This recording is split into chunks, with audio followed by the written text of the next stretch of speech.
एल्रिगू नमस्कार। ये कन्नड़ा में है। कन्नड़ा भी भारत का एक राष्ट्रभाषा है।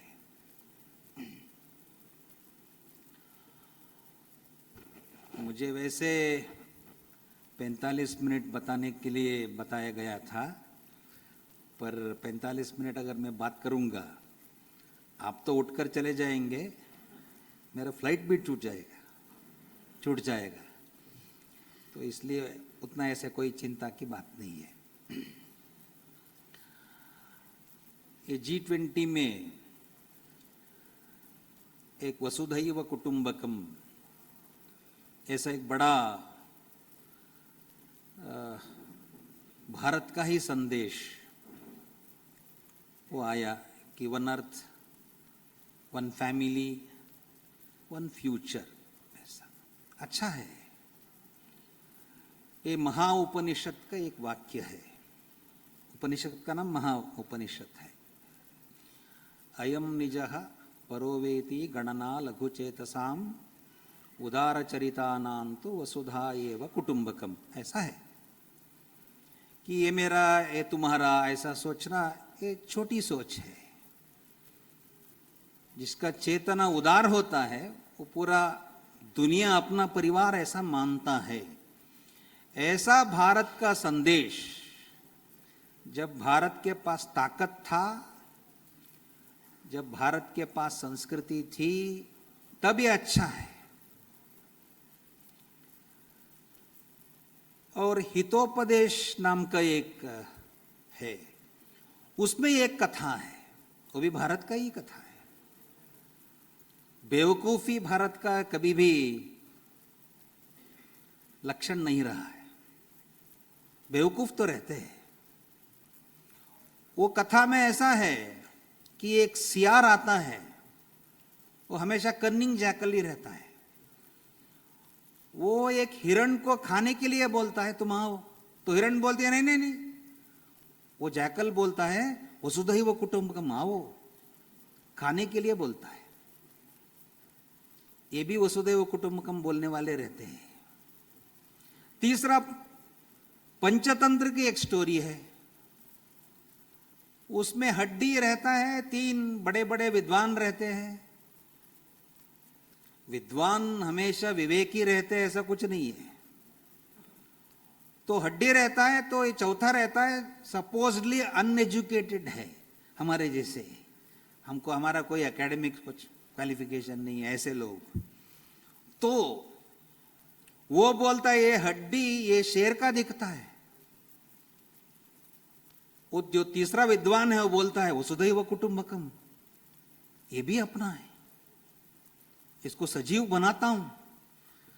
वो सपोजली अनएजुकेटेड बोलता है तुम्हारा वसुधैव कुटुंबकम भाड़ में जाए। ऐसा बोलकर वो पेड़ पर चढ़ जाता है, वो अकेला बचता है, ये 3 मर जाते हैं। ये वसुधैव कुटुंबकम कौन बोल रहा है, ये बड़ा इंपॉर्टेंट है। ये डेमोक्रेसी, ये सेक्युलरिज्म, मल्टीकल्चरलिज्म, प्लूरलिज्म, ये सब कौन बोल रहा है। इसलिए आज एक बड़ा विचित्र सा परिस्थिति है। अच्छे लोग, दुनिया में ब्रदरहुड का अगर दूसरा नाम है उसका नाम हिंदुत्व है। पर लोग हमको ऐसा बताने लगे कि हम हिंदुत्व बोलने में थोड़ा एक बार सोचना चाहिए, ऐसा हमको लगता है। इतने बार आर्य द्रविड़ बोलकर, मैं तो कर्नाटका से हूं, मैं खुद कंफ्यूज होता हूं, क्या मैं आर्य की द्रविड़ हूं? द्रविड़ तो भूमिवाचक है, आर्य तो गुणवाचक है। बड़े बड़े लोगों ने हमको कंफ्यूज कर दिया है। आज के जो इंटेलेक्चुअल है उनका काम यह है कि क्या सच है क्या गलत है। अब राइट विंग, ये लेफ्ट विंग का कोई एक जमाना नहीं है, राइट और रॉन्ग का जमाना है। तो इसीलिए एक वैचारिक क्लैरिटी लेकर जाना ये अपना काम है। दुनिया में सबसे इफेक्टिव उपदेश भगवत गीता है। अब भगवत गीता में कृष्ण क्या बोलते हैं वो छोड़ सकते हैं, पर अर्जुन ने क्या पूछा वो बड़ा इंपॉर्टेंट है, क्योंकि अर्जुन हमको भी लगता है मेरे जैसे ही है, क्योंकि प्रश्न तो वही थे, पर कृष्ण मिले इसलिए अर्जुन ठीक रहा। उसमें भी सब बताने के बाद श्री कृष्ण बोलते हैं मैंने सब जो भी बोलना था बोल दिया, पूरा विमर्श करो, जो तुमको ठीक लगता है वही करो। फिर अर्जुन पहले जो है जिसके हाथ में गांडीव था, तो वो बोलता है मेरे हाथ पसीने से ये गांडीव गिर रहा है, यहां एक्चुअली द्रव यहां होना चाहिए, वो बोल रहे हो सूख रहा है, जहां होना चाहिए वहां सूख रहा है, जहां नहीं होना चाहिए वहां आ रहा है, ऐसा परिस्थिति। फिर बाद में ये सब उपदेश के बाद अर्जुन बोलता है नष्टो मोहः स्मृतिर्लब्धा करिष्ये वचनम तव। मेरे मन के अंदर जो मोह था, जो मेमोरी लॉस था, वो चला गया, मैं अब तुम्हारा आदेश का पालन करूंगा, आई विल फाइट, ऐसा उसने कहा। संदेश क्या है? कुरुक्षेत्र में हम है, अब तो फाइट करना ही पड़ेगा। तो उसके लिए अपने आप को इक्विप करना पड़ेगा। इक्विप करने के लिए क्या करना है? रामकृष्ण परमहंस जी, उनको किसी ने, उन्होंने पूछा कि अगर एक बड़ा थार्न भरा, कांटे भरा जगह को साफ करने के लिए जाना तो पहला क्या करना चाहिए? वो खुद बोले पहले तो एक जूता पहनो, वरना तो वो तुम ही फंस जाओगे। तो इसीलिए, क्योंकि बाहर जो भी नरेटिव का चक्कर है उसमें हम ही फंसने का बड़ा एक खतरा रहता है, इसलिए एक क्लैरिटी मन में रखना ये बहुत अवश्य है। एक बात। दूसरा, ये नरेटिव के चक्कर में ऐसा लग सकता है दुनिया जो है बुद्धि का खेल है, ऐसा हो सकता है, ऐसा नहीं है। सिर्फ बुद्धि का खेल नहीं है, ये आचरण का है विषय। वरना तो बहुत बार ऐसा लग जाता है अच्छा जिनका तर्क है उनका ही जीत जाता है, तर्क से दुनिया जीती नहीं जाती है। तो इसीलिए यहां से जाने के बाद करना क्या है? तो बोलने में हमने बहुत बोला, सबसे आसान क्या है? सरकार को करना चाहिए। सरकार क्या कर रही है? थोड़ा ऐसा, ये चिल्लाने के लिए कुछ देने की कुछ बात नहीं है, पर मैं क्या करूंगा? इतना सब भारत के बारे में जानने के बाद भी मैं थोड़ा युवा है, थोड़ा लीनियंस, थोड़ा मेरा उम्र थोड़ा बड़ा है, उसको एक लीनियंस लेकर पूछूंगा। जिनको संकोच होता है कृपया रेस्पॉन्ड मत कीजिए। मैं अपना सिग्नेचर अपने भाषा में कर रहा हूं, कर रही हूं, थोड़ा हाथ उठाइए। आपको अंग्रेजी में ही करना चाहिए ऐसा किसने बताया था? आप क्यों कर रहे हैं? छोड़कर अपने हिंदी में, कन्नड़ा में करने से कौन रोका है? अगर सच में आप इस सम्मेलन से प्रेरित है तो आज से अपना सिग्नेचर अपने मातृभाषा में करना चाहिए। कौन कौन करेंगे? बदलना चाहिए। बिना बदलाव का कोई बात से कोई मतलब नहीं है, बदलना चाहिए। द अल्केमिस्ट पुस्तक में एक ऐसा उदाहरण है कि एक कैमल का कैरावान जाता रहता है। कैमल तो 50-60 होते हैं, उसको बांधने का जो रस्सी है 4-5 ही रहते हैं। तो वो नया रहता है, वो अपने बुजुर्ग से पूछता है ऐसा क्या करेंगे? तो कहता है बांधने के बाद वो बाकी रहता है ना, उसको ऐसा ऐसा करो, ऐसा बांधना जैसा करो। तो ऐसा करता है, वो सब बैठ जाते हैं।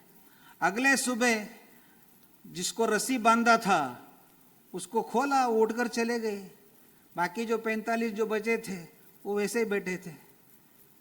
तो फिर ये पूछता है रे ऐसा कुछ नहीं, नहीं नहीं ये खोलने जैसा करो, बांधा ही नहीं है फिर खोलना जैसा करना पड़ेगा। ऐसा परिस्थिति है हमें, हम क्यों अंग्रेजी में साइन कर रहे हैं ना, तो कौन निकालना पड़ेगा, हम खुद निकलना पड़ेगा, स्वदेशी है। जब जन्म होता है तो जन्म कुंडली पत्रिका लिखवाते हैं, बर्थडे करना चाहिए क्योंकि हिंदू तो we are a civilization of celebration, और 2 त्योहार आ गए तो अच्छा ही है, बर्थडे भी एक है ठीक है चलेगा, पर कम से कम वो अपने तिथि के हिसाब से करना चाहिए ना। शादी होता है इतना सोच समझकर मुहूर्त निकलवाते हैं, वो कौन से मास ये सब होता है, पर वो एनिवर्सरी किस हिसाब से करते हैं, तो वो सब अपना चाहिए ना। वो विक्रम संवत उसमें आएगा, वो शालिवान शका आएगा, वो दूसरा है, अपने जिंदगी में है क्या स्वदेशी, वो देखना चाहिए। प्रकृति अपनी माता है, ये है ना हिंदू का भारतीय जीवन शैली है क्या, है ना। तो अपना पर्यावरण को हम कैसे देख रहे हैं, कितना प्लास्टिक अपने इस 2 दिन में प्लास्टिक बोतल का उपयोग हुआ। कौन है आज तक जिसने पानी का उत्पादन किया, जो भी किया लोगों ने बोतल का उत्पादन किया। क्या मैं सोचूंगा ये प्लास्टिक बोतल अपने जिंदगी से हट जाएगी, ऐसा कौन है। ये करने की बात है, ये पर्यावरण अपनी माता है। तो हम तो इतना इतना बड़ा बड़ा बात करते हैं, अपने रूम में अनगत्य एसी चलाते हैं, है ना। हम ही बोलते हैं ना एसी चलाने से ओजोन का लेयर वो हो जाएगा, फिर कौन कर रहे, हम बैठे हैं ना इसमें। तो सोचना चाहिए ना अपना है क्या। और दुनिया जानती है भारत के सबसे बड़ा देन दुनिया को परिवार है, परिवारवाद नहीं है, परिवार है। तो अपना परिवार ठीक चले, इसका ध्यान कौन रखेगा, हमको ही रखना पड़ेगा। ये परिवार एक व्यवस्था नहीं, एक अवस्था है। हम जहां रहते वो परिवार है। अगर अपार्टमेंट में रहते, अपार्टमेंट के लोग मिलजुल कर रहना चाहिए, तो वो परिवार की भाव है। पर भारत की एक समस्या में परिवार भाव संकुचित होकर वो पराया ये पराया हो गया। इसलिए हर जगह ऐसा होता है, वहां ऐसा हो गया, यहां ऐसा झगड़ा हो गया। समरसता लाने किनका काम है, अपना ही काम है। हम 1947 में एक नया पॉलिटिकल नेशन स्टेट बने, एक संविधान हमने बनाया, सारे नियम बनाया। पर युवा को लगता है, मैं परसों बेंगलुरु का है, भोपाल के लोग भी वैसे ही युवा होंगे। 3 लोग जा रहे थे बाइक पर, मैंने पूछा क्यों, उसने कहा हम युवा है। युवा का मतलब क्या है, कानून पालन करना, ये बूढ़े लोगों का है। ताली किस लिए बजा रहे, युवा का मतलब।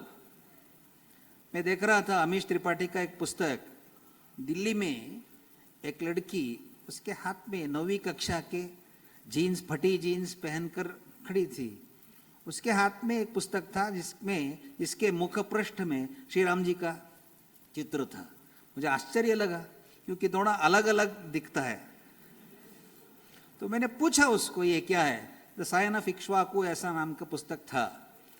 उस लड़की ने बताया, Rama was the one who made rules but never transgressed, ऐसा उसने कहा। कि अगर हम धर्म के राम जी के नाम से जय श्री राम बोलेंगे तो जय जय श्री राम बोलेंगे, पर कानून तोड़ेंगे, ये कैसा होता है। ये सब करने की बात है, करके दिखाने की बात है। इसलिए यहां से बाहर जाने के बाद यहां जो सीखा है, सिर्फ वे मन के सोचने की बात नहीं है, क्योंकि भारत में ग्लोरीफाई करना, मिस्टिफाई करना भी एक विशेष बात हो गई है। सबसे बड़ा जो कंफ्यूजन है दो शब्दों में जो भारत की ताना बाना है, एक अध्यात्म है, एक दूसरा धर्म है। अध्यात्म ऐसा हो गया है, अध्यात्म के बारे में बोलना है को साधु महाराज ही बोलना चाहिए। उसका हमको कोई अध्यात्म के बारे में कुछ बोल रहा है तो लोगों को लगता है ये क्या शादी करेगा कि नहीं करेगा, क्या हो गया इसका, ऐसा हो गया। अध्यात्म इतना पवित्र है, इसलिए मैं एक तरुण ने कहा हमने भगवत गीता का हाथ से छुआ नहीं क्योंकि बहुत पवित्र है। मैंने कहा क्या हो गया, मैं मांसाहार करता हूं, ये भगवत गीता छूना है कि नहीं। उतना पवित्र करके हमारे जीवन से अलग कर दिया उसको। कर्नाटका में एक शब्द है जो हिंदी में भी है, तापत्रय। 3 तरह के ताप दुनिया में है। कितना भी आर्टिफिशियल इंटेलिजेंस आए तो भी 3 तरह के ताप रहता ही है। एक का नाम दैविक है, एक का नाम भौतिक है, जो 2 अपने कंट्रोल में नहीं है। अपना कंट्रोल में एक ही है, वो अध्यात्म है। अध्यात्म यानी मेरा शरीर, मेरा मन, मेरा बुद्धि, मेरा आत्मीयता, ये मेरा ही हाथ में है। इसको ठीक रखना अध्यात्म है। इसका कोई स्वर्ग से, नरक से, मोक्ष से कोई संबंध नहीं है। ये अध्यात्म इसी जीवन में तरुण के लिए आवश्यक है, ये बूढ़ों के लिए, कल मरने वालों के लिए नहीं है, आज जीने वालों के लिए नहीं है। अध्यात्म अपने बारे में है, धर्म दूसरों के बारे में है। ये दोनों अवश्य है। इसलिए धर्म के बिना कुछ भी नहीं होना चाहिए। गुरुजी गोलवलकर को किसी ने कहा, लायंस क्लब के कार्यक्रम था, उनको कहा गया कि कृपया धर्म के बारे में मत बोलिए, क्योंकि धर्म एक विशिष्ट शब्द हो गया है। तो उन्होंने कहा, आहार निद्रा भयमैथुनंचा सामान्य में तत् पशुभिः नराणाम। आहार, निद्रा, भय, मैथुन ये पशु और मनुष्य में समान है। धर्मेण एव अधिको विशेषो धर्मेण हीनः पशुभिः समाना। धर्म के बिना मनुष्य पशु हो जाता है। ठीक है, आप लोगों को शायद धर्म की आवश्यकता है क्योंकि आप तो लयन लोग हैं, ऐसे उन्होंने कहा। समझ में आया ना जोक? ऐसा धर्म के बिना कुछ हो ही नहीं सकता। धर्म का प्रेजेंटेशन क्या है? धर्म रिलीजन नहीं है। हालांकि पूजा पद्धति समेत धर्म थोड़ा बड़ा है, पूजा पद्धति भी आता है उसमें। बिना पूजा पद्धति का धर्म नहीं होता है, वो भी एक है। मैं कर सकता हूं, नहीं कर सकता हूं, अलग तरह से कर सकता हूं, वो सब है धर्म में। ऐसे जो विशाल अर्थों में समझना, समझाना, चलना, क्योंकि बीइंग और डूइंग 2 शब्द है। डूइंग आसान है पर बीइंग कठिन है। हमसे अपेक्षा बीइंग का है। जो हम बोलते हैं वैसे रहना चाहिए, और जो रहते हैं वो बोलना चाहिए, तब ताकत बढ़ता है। वो युवा वो है जो अपने को बदलने का ताकत रहता है। हमेशा बोलते हैं ना, हमारे जमाने में ऐसा था। मैं हमेशा बोलता हूं, इसका मतलब ये है आप बूढ़े हो रहे हैं। आजकल के बच्चे बोला तो आपका उम्र बढ़ गया है, उतना ही है। ऐसा जमाना नहीं है। शायद रश्मि समझ सकती है। एक सुंदर कविता है, कन्नड़ा में है, सत्यवंतरिगे इदु कालवल्ल दुष्ट जनरिगे सुभिक्ष काल। ऐसा है। मतलब क्या है? सत्यवान लोगों के लिए जमाना नहीं है, दुष्ट लोगों के लिए जमाना है। ऐसे एक गाना है, ये विजयनगर साम्राज्य के अंदर लिखा गया। हर समय दुष्ट लोग रहते हैं, हर समय अच्छे लोग रहते हैं, पर आजकल खराब हो गया बोलना क्या है, ये पलायनवाद है। ऐसा कुछ नहीं होता है। दुष्ट लोग रहते हैं, उनका निर्दाक्षिण्य से दमन करना चाहिए। अच्छे लोग अपना सत्य के बल पर अगर अकेला हूं तो भी लड़ना चाहिए। ऐसा जो करता है वही युवा है। इसीलिए वो लिखा रहता है, you are as young as your dreams, as old as your fears. आप डरते हैं, आप बुढ़े हैं। अगर निद्रा तो बहुत लोगों को आता होगा, निद्रा में जो है वो उसके बात नहीं कर रहा हूं मैं। ये होना चाहिए, वैसा होना चाहिए, ऐसा जो सोचता है वो युवा है। तो मुझे बड़ा उपकार हो गया है कि जीवन में पहले बार किसी कार्यक्रम का अध्यक्ष मुझे बनाया गया। ऐसे कभी नहीं सोचा था मैं कभी अध्यक्ष बनूंगा। तो एक तो वो है, दूसरा इतना युवा मित्रों के साथ 2 दिन रहने से अपना भी 1-2 साल 4 साल कम हो गया ऐसा लगता है उम्र में। तो युवा लोग जहां पर रहते हैं एक पॉजिटिव एनर्जी वहां से निकलती है। तो ऐसा बहुत अच्छा लगा जिन्होंने ये सब प्रयास किया, आप लोगों को इकट्ठा किया। हम लोग भी वैसे आसान लोग नहीं हैं, बिना प्रयास के हम आते नहीं हैं। और अंदर भी कभी कभी बुलाने के लिए भी प्रयास करना पड़ेगा, अंदर चलो अंदर चलो। ऐसा जिस प्रयास से हम आकर प्रेरित हुए हैं उस प्रयास हमको भी करना पड़ेगा। जहां पर हम जाएंगे ना वहां करना पड़ेगा, बिना प्रयास से होता नहीं है। तो यहां से हम अच्छे प्रयास करने के लिए सोचना पड़ेगा। अच्छे प्रयास में पढ़ना, ऑथेंटिक पढ़ना। और इसमें बहुत लोग ऐसा मैं देखता हूं सोशल मीडिया में, गाली देना ये बड़ा देशभक्ति ऐसा मानने वाले होंगे। कम से कम उसमें हमको नहीं फंसना। वो गाली बकने से कुछ होगा नहीं है, अधिक से अधिक केस होगा। केस होने के बाद बताएंगे, अरे मैंने इतना बड़ा देशभक्ति का काम किया, कोई नहीं आया। वैसा कोई उत्तेजन का कोई काम नहीं है। कितना शांत रीति से इस्लाम जैसा खतरनाक चीजों को भी देख सकते हैं। नीरज जी आपके सामने है। तो इसीलिए पढ़ना, उसको बिना उत्तेजना के विथ ऑल प्रूफ बताना और बहुत लोगों को प्रेरित करना, एक टीम खड़ी करना। उसके साथ साथ एक छल कपट का एक बड़ा एक जाल है, उसमें बिना फंसे रहना। क्योंकि जो भी वोकिज्म में राम शर्मा जी बता रहे थे, उसमें हम भी फंसने की बड़ी गुंजाइश है। हम भी ऐसे हो जाएंगे, ऐसा हो सकता है। उसके लिए मैं सिग्नेचर का बात किया, हम अंग्रेजी में क्यों साइन कर रहे हैं। तो इसीलिए हमको डीकोलोनाइज करने का पहला प्रयास हमको खुद करना पड़ेगा। आयुर्वेद में कोई भी डॉक्टर के पास जाते तो डॉक्टर पहला पंचकर्म चिकित्सा बोलता है, क्योंकि जो अक्यूमुलेटेड टॉक्सिन्स है उसको निकालना पहला पड़ेगा। तो इसीलिए हमको खुद को डिटॉक्सिफाई करना, डीकोलोनाइज करने का एक बड़ा प्रयास करना चाहिए। इस प्रयास में ये जो सम्मेलन है आप लोगों को बड़ी ऊर्जा देगी ऐसा मैं समझता हूँ।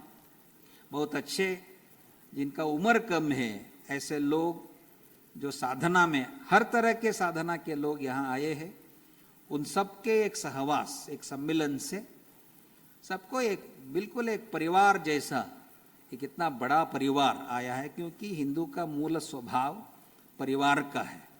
ऐसा एक परिवार यहाँ सृजन हुआ है, अच्छा लगा। तो बार बार ऐसा मिलते रहेंगे, बार बार अपना अपना जगह में ऐसे परिवार का सृजन हम लोग करेंगे, जिसमें से एक ऊर्जा निकलेगी। उस ऊर्जा से भारत का कभी भी कितना भी दुर्बल परिस्थिति है, अपना वैश्विक ही दृष्टि है। दुनिया में एक्सपेंशनिस्ट का कोई एग्जाम्पल है वो भारत है। कृण्वन्तो विश्वमार्यम, छोटा अपना है ही नहीं, प्रदीपयेम जगत सर्वम वसुधैव कुटुंबकम।